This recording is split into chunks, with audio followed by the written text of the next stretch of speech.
Salut les terriens, je vous propose aujourd'hui un épisode Le saviez-vous consacré à l'entreprise SpaceX qui va de sa genèse au succès qu'on lui connaît actuellement. Qu'est-ce qui fait d'elle l'une des entreprises les plus innovantes du New Space? Comment s'est construite sa réussite au cours des années? Eh bien c'est ce que nous allons découvrir dans cette vidéo. C'est parti!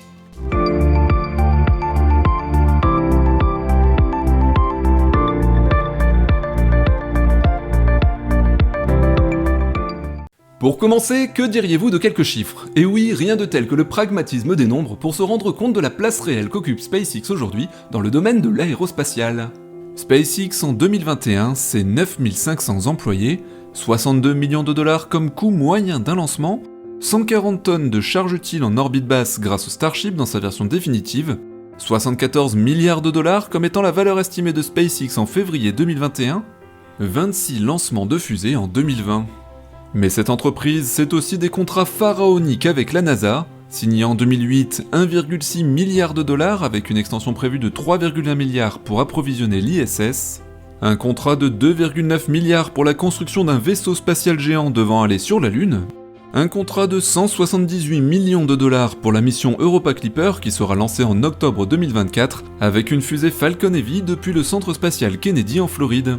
Et pour un avenir qu'on espère assez proche, SpaceX, c'est aussi le chiffre 100, et oui, 100 personnes que compte envoyer Elon Musk pour la première mission habitée sur Mars. Bon, nous sommes d'accord, il reste encore beaucoup de travail.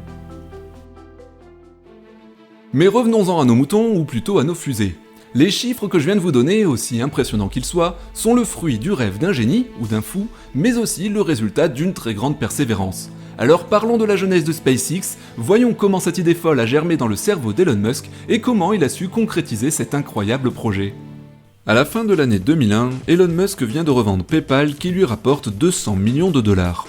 Que va-t-il faire de tout cet argent? Nombre d'entre nous auraient sans doute décidé de se retirer au soleil sur une petite île paradisiaque, seulement voilà, Elon Musk n'a qu'une seule chose en tête. En effet, depuis qu'il est enfant, il veut conquérir Mars. Son premier projet, Mars Oasis, consiste donc à envoyer de petites graines sous cloche, de les faire pousser sur la planète rouge afin de créer la toute première vie dite martienne. Cependant, et après mûre réflexion, le jeune entrepreneur s'aperçoit qu'il serait bien plus intéressant de fabriquer lui-même ses fusées, plutôt que de payer les services de compagnies déjà existantes pour envoyer et faire pousser ces petites graines sur Mars.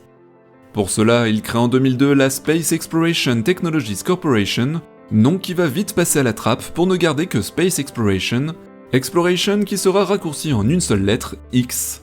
SpaceX donc. Elon se donne alors 20 ans pour diviser par 10 les coûts et les risques d'un voyage spatial.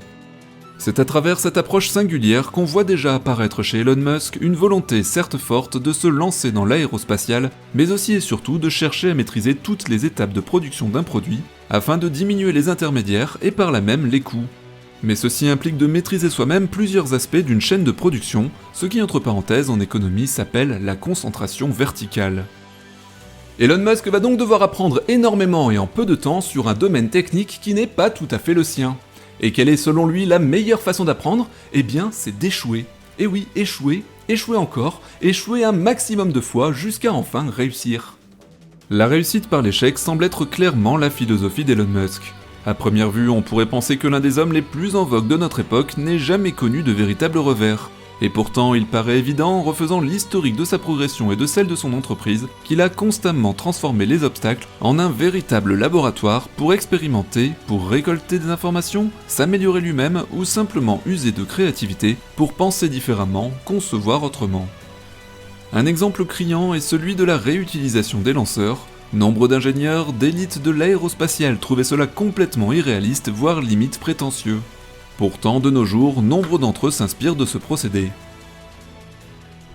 Poursuivons l'historique de SpaceX au regard de ses nombreux échecs qui ont jalonné son parcours. 2006 et 2007 ont été marqués par quelques déconvenues qui pourtant s'avéreront nécessaires à la progression technique de l'entreprise. Parmi ces échecs, donnons quelques exemples. Le 24 mars 2006, la Falcon 1 s'avère défectueuse 1 minute seulement après le décollage. Un an plus tard, la Falcon 2 monte à plus de 320 km d'altitude avant de s'écraser. Au troisième essai, le premier et le deuxième étage après s'être séparés rentrent en collision. Il y a donc mieux pour inspirer confiance à d'éventuels clients ou même à la NASA. Fort heureusement, les 2 derniers lancements de la Falcon 1 furent une réussite, et ce succès, SpaceX le doit aux améliorations apportées suite aux échecs précédents. Ce n'est qu'en septembre 2008 que le succès pointe enfin le bout de son nez, avec un lanceur qui atteint enfin l'orbite pour la toute première fois par une entreprise privée.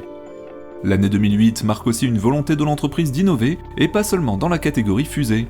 SpaceX s'intéresse aussi à l'esthétique des futures combinaisons spatiales afin de donner un coup de jeune à cette partie essentielle de l'exploration. Pourtant, à ce stade, SpaceX est à 2 doigts de la faillite, et peut-on s'occuper de l'esthétique de combinaisons spatiales alors même que l'entreprise ne réalise encore aucun bénéfice ? Fort heureusement, pour les passionnés d'aérospatial, SpaceX signe un contrat juteux avec la NASA, dont nous parlions plus tôt dans la vidéo, de 1,6 milliard de dollars pour approvisionner l'ISS, notre station spatiale internationale. Dans l'optique d'honorer ce contrat, SpaceX décide alors de développer la fameuse fusée Falcon 9 et la capsule Dragon, abandonnant finalement la Falcon 5. Le 4 juin 2010, la fusée en est à son tout début. Elle devient un lanceur lourd qui peut placer des charges utiles de 23 tonnes en orbite basse, c'est-à-dire située entre 100 et 2000 km d'altitude, là où se trouve aujourd'hui la majeure partie de nos satellites. En décembre 2010, SpaceX met en orbite la capsule Dragon et la récupère après sa rentrée atmosphérique. C'est d'ailleurs aussi la première fois qu'une capsule est récupérée par une entreprise privée. À l'époque, SpaceX tentait aussi la récupération de son lanceur Falcon à l'aide ici de parachutes. Mais les 2 essais ayant mal terminé, la méthode devait être améliorée. Fin 2011, c'est un tournant majeur dans l'aérospatial, SpaceX dévoile un nouveau procédé pour se poser à la verticale, et donc sans parachute. Mais 4 ans et de nombreux échecs plus tard, en 2015, l'entreprise n'a toujours pas réussi à récupérer un lanceur avec cette méthode, et d'autres échecs supplémentaires viennent alimenter des polémiques dont Elon Musk se serait bien passé. En effet, en juin 2015, une Falcon qui transportait une capsule Dragon explose 2 minutes après le décollage, puis en 2016, une autre fusée explose sur son pas de tir pendant des essais. Ces 2 événements feront alors couler beaucoup d'encre puisque financés par la NASA et coûtant chacune 250 millions de dollars aux contribuables américains. Mais chez SpaceX, une réussite chassant souvent de nombreux échecs, le 22 décembre 2015, la Falcon 9 réussit enfin à se poser sur Terre à son retour de vol. C'est une date historique, une révolution pure et simple du spatial, et cela permet en prime d'envisager une baisse des coûts. Cette prouesse technologique va se répéter plusieurs fois de suite en 2016, et Elon Musk est alors en train de gagner son pari. C'est en 2017 qu'un lanceur est enfin réutilisé une seconde fois, et la Falcon 9 peut alors enfin être considérée comme réutilisable.